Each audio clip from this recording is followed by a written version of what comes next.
Hi అందరికీ. ఇవాళ మా టిఫిన్ వచ్చేసేసి దోస అండి. దోసని నేను చాలా క్రిస్పీగా వేస్తానండి. ఎన్ని దోసలొచ్చినా సరే ఫస్ట్ దోసే ముందు క్రిస్పీగా వస్తది అంటారు కదా! కాదండి. మనం ఒకదానెమ్మట ఒకటి ఎన్ని దోసలేసినా కూడా చాలా క్రిస్పీగా రావాలంటే ఇలా అయితే చేయనండి నేను చేసిన విధంగా.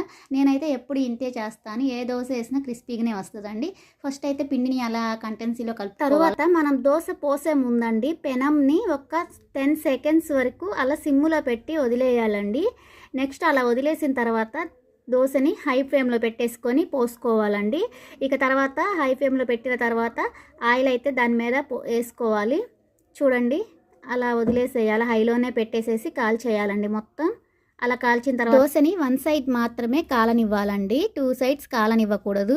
1 సైడ్ కాలిన తర్వాత అలా అయితే తీసేసుకో. ఇలా గనక వేసుకుంటే లోపల మెత్తగా అండ్ పైన వచ్చేసేసి క్రిస్పీగా చాలా బాగా వస్తాయండి. నా వీడియో నచ్చితే లైక్ చేయండి. Please subscribe.